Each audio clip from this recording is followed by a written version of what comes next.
Sindhi colony स्थित किराना दुकान में चोरी की वारदात को अंजाम दिया गया और दुकान में रखे काजू बादाम के अलावा नगद रुपए भी चोरी कर लिए। सुबह दुकान खोलने पहुंचे मालिक ने रोजाना की तरह दुकान का शटर खोला और अंदर प्रवेश किया तो सामान बिखरा देखा, जिसकी सूचना बेटे व पुलिस को दी। विक्रम रामलाली पिता भीष्म रामलाली निवासी शाही रेसिडेंसी देवास रोड की सिंधी कॉलोनी मेन रोड पर किराने की दुकान है। विक्रम ने बताया कि रविवार शाम बारिश होने के कारण दुकान 7 बजे बंद कर दी गई थी। सोमवार सुबह पिता भीष्म रामलाली रोजाना की तरह सुबह 5:30 बजे दुकान खोलने पहुंचे। उन्होंने शटर के ताले खोले और दुकान में प्रवेश किया तो सारा सामान बिखरा पड़ा था। भीष्म रामलाली ने अपने पुत्र विक्रम को इसकी सूचना दी। वह तुरंत दुकान पर आया और नीलगंगा पुलिस को चोरी की सूचना दी। पुलिस फिंगरप्रिंट एक्सपर्ट और फोटोग्राफर मौके पर पहुंचे व जांच शुरू की। विक्रम ने बताया कि चोरों ने काजू बादाम के पैकेट सहित महंगी चॉकलेट परफ्यूम भी चोरी किए।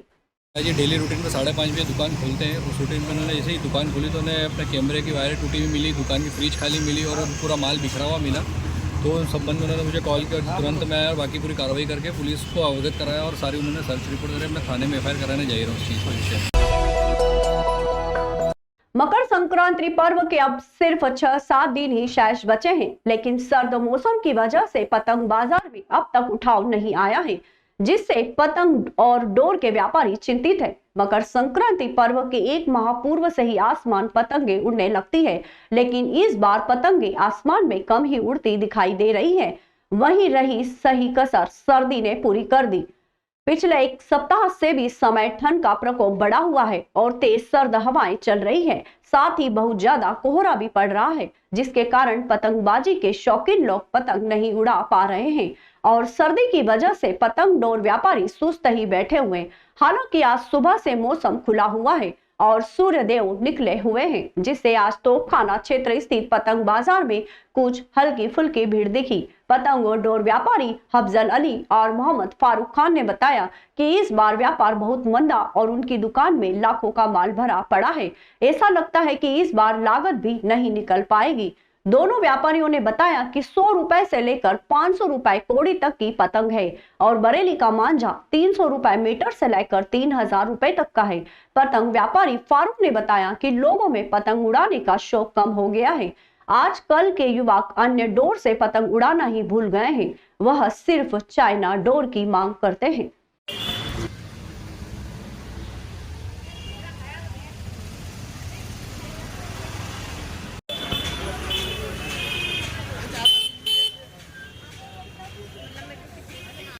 चाइना से उड़ाएगा वो बचता है। हाँ, चाइना वाइना सब कट जाए इसी देना।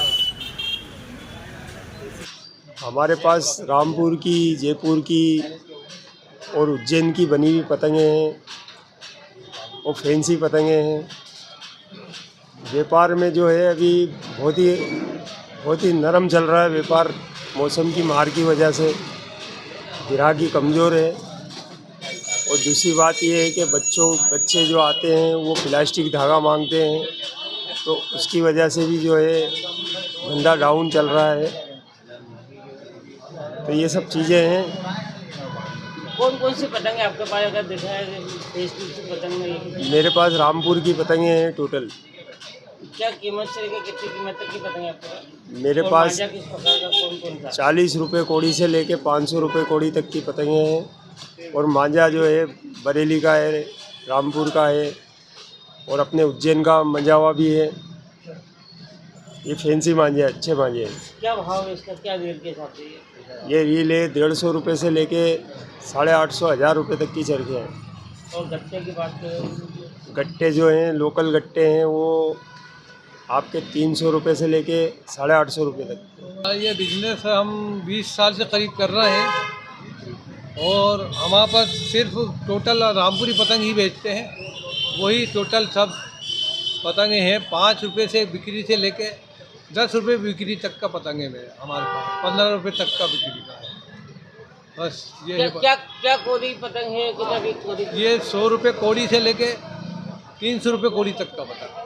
और डोर कौन कौन से, क्या विशेषता डोरों की? डोर हमारे पास शबीर बेग है जो हमारी परमानेंट चली आ रही है।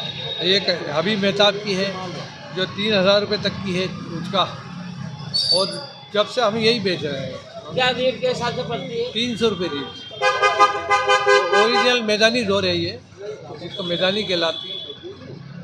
पतंग की क्या विशेषता है? पतंग ये है कि यहाँ नाम से बिकती है रामपुरी पतंग, जैसे रामपुरी पतंग नाम ही से बिकती है। वहाँ से 1000 किलोमीटर दूर से आती है माल।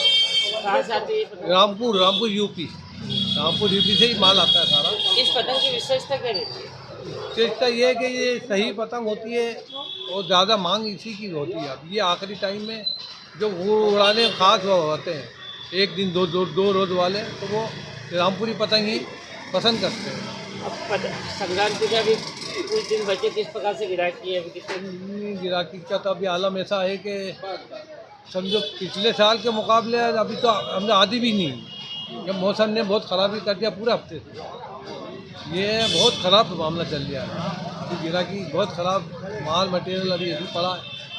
अभी बिजनेस उठा था कल से, तो कल से बारिश हो गई, फिर ख़राब चल गया मामला। आपने कभी कितने का माल पड़ा लगता है आपको कि आपकी लागत वगैरह निकल जाएगी? अभी तक तो लग नहीं रहा। वो ये करीब 1 लाख का तो खाली मांझा ही पटक रखा है, कुछ भी नहीं बिका है। उज्जैन प्रदेश के मुख्यमंत्री डॉक्टर मोहन यादव ने कहा कि सीवरेज एवं नालों का गंदा पानी शिप्रा नदी में न मिले, इसके लिए उज्जैन एवं इंदौर के अधिकारी प्लान तैयार करें। मुख्यमंत्री ने कहा ये चिंता का विषय है, सीवरेज एवं नालों का गंदा पानी शिप्रा में मिल रहा है। उन्होंने कहा कि नदी संरक्षण एवं पुनर्जीवन के लिए विशेषज्ञों की राय ली जाए। गंदा पानी हम शिप्रा में जाने से कैसे रोकें, इसका प्लान तैयार किया जाए। मुख्यमंत्री ने कहा कि गंदे पानी के नाले एवं सीवरेज का पानी को रोकने के लिए सांवेर, रामवासा, पंथ पिपलई, राघो पिपलिया में स्टॉर्म डैम बनाया जाए और यहाँ वाटर ट्रीटमेंट प्लांट भी लगाया जाए। वाटर ट्रीटमेंट प्लांट से साफ हुए पानी का उपयोग किसान सिंचाई के लिए करें, इसके लिए किसानों को समझाइश भी दी जाए। मुख्यमंत्री ने कहा कि हर हाल में गंदा पानी शिप्रा में जाने से रोकना चाहिए। उन्होंने कहा कि साल 2 साल में नई कॉलोनियों भी डेवलप होती है, वहां के सीवरेज के पानी की निकासी भी पर्याप्त व्यवस्था की जाए, वह पानी किसी भी स्थिति में शिप्रा नदी में ना मिले। मुख्यमंत्री ने कहा कि स्टॉर्म डैम का रखरखाव, मरम्मत का कार्य एवं आवश्यकता पड़ने पर उसकी ऊंचाई बढ़ाने का काम प्राथमिकता से किया जाए। उक्त निर्देश मुख्यमंत्री डॉक्टर यादव ने शिप्रा नदी संरक्षण एवं संवर्धन की बैठक में दिए। बताया गया है कि कहना नदी पर पक्का स्टॉर्म डैम बनाने का प्रस्ताव है। मुख्यमंत्री ने कहा कि सदावल में पंपिंग स्टेशन है, पानी को स्टॉर्म डैम की ओर डाइवर्ट किया जाए। मुख्यमंत्री ने कहा कि सांवेर पर ही गंदे पानी को वाटर ट्रीटमेंट प्लांट एवं स्टॉर्म डैम बनाकर कंट्रोल कर ले तो शिप्रा शुद्ध रहेगी। मुख्यमंत्री ने कहा कि शहर में टाटा प्रोजेक्ट अपना कार्य समय पर पूरा नहीं कर रही है, अतः उनके कार्यों की पुनः समीक्षा की जाए। उन्होंने कहा कि नरसिंह घाट में किसी भी स्थिति में गंदगी इकट्ठी न हो, अन्यथा वह रामघाट तक प्रवाहित होती है। गोंदिया ट्रेंचिंग ग्राउंड के संबंध में मुख्यमंत्री ने कहा कि एक ही जगह कचरा डंप होने से आसपास के 5 गांव में पेयजल पीने योग्य नहीं रह गया है। उन्होंने कहा कि वर्तमान में नई टेक्नोलॉजी आ गई है, आवश्यकता है कि नई टेक्नोलॉजी के द्वारा हम कचरा अपशिष्ट प्रबंधन करें। मुख्यमंत्री ने कहा कि वर्तमान में नगर निगम के अपशिष्ट पदार्थ एवं इंडस्ट्री के गंदे पानी को रोकने का प्लान तैयार करें। उन्होंने इंदौर संभागायुक्त माल सिंह को निर्देश दिए कि वे तत्संबंध में एक कार्य योजना तैयार करें। सांसद अनिल फिरोजिया ने रुद्रसागर में मिलने वाले नाले, नई कॉलोनियों में पानी निकासी की व्यवस्था के संबंध में आवश्यक जानकारी दी। विधायक अनिल जैन कालूहेड़ा ने कहा कि गंदे नालों के पानी की रोकथाम के लिए छोटे छोटे स्टॉर्म डैम बनाने की आवश्यकता है।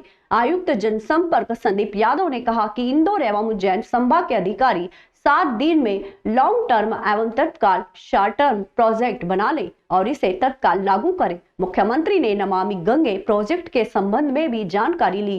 बैठक में विधायक सतीश मालवीय, महापौर मुकेश टटवाल, संभागायुक्त doctor Sanjay Goyal, Indore collector Ashish Singh, Ujjain collector Neeraj Kumar Singh, Dewas collector Rishabh Gupta सहित संबंधित अधिकारीगण उपस्थित थे। मध्य प्रदेश के मुख्यमंत्री डॉक्टर मोहन यादव का तपोभूमि पर विशेष नागरिक अभिनंदन समारोह आयोजित किया गया। तपोभूमि द्वार पर 58 धर्म ध्वजा फहराई गई। प्रज्ञा कला मंच, पुष्प मंच द्वारा फूल की पंखुड़ियों से मुख्यमंत्री का स्वागत किया। आचार्य श्री के कक्ष में प्रज्ञा सागर महाराज ने धर्म ग्रंथ भेंट किए। तपोभूमि ट्रस्ट सचिव धर्मेंद्र सेठी ने बताया कि मुख्यमंत्री मोहन यादव को आचार्य गुरुदेव प्रज्ञा सागर महाराज ने मध्य प्रदेश के मंगल के लिए मंगल कलश प्रदान किया गया, जो मुख्यमंत्री निवास पर स्थापित होगा। इसके साथ ही उन्हें एक धर्म ध्वजा दी गई, जो सनातन और धर्म की जैन धर्म की ध्वजा को दिनदिगात करत फहराती रहेगी। इसके साथ ही प्रदेश की समृद्धि के लिए रजतमयी श्रीफल प्रदान किया गया। राजा न्याय प्रिय हो और उसकी न्यायप्रियता से सारी प्रजा सुख का अनुभव करे, इसके लिए उन्हें राजदंड के रूप में धर्मदंड प्रदान किया गया। यहाँ पहली बार है जबकि किसी धर्माचार्य द्वारा किसी प्रदेश के मुख्यमंत्री राजा को धर्मदंड दिया गया है। उसकी साथ ही में अपने न्याय को करते हुए प्रजा के सुख की प्रार्थना करते रहेंगे। इसके साथ ही उन्हें तपोभूमि का एक दिव्यतम चित्र प्रदान किया गया। 58 दीप जलाए गए और 58 थाल भरकर फल समर्पित किए गए। प्रदेश के 20वें मुख्यमंत्री के रूप में शपथ ले चुके हैं। 20 मालाओं से सम्मानित किया गया। शाही पगड़ी पहनाकर धर्म दुशाला एवं कंठाहार पहनाया गया। मीडिया प्रभारी सचिन कासलीवाल ने बताया कि सकल जैन समाज की ओर से मुख्यमंत्री का समाज सेवी अशोक जैन, दिनेश जैन, संजय बड़जातिया, धर्मेंद्र सेठी ने पहनाकर उनका अभिनंदन किया।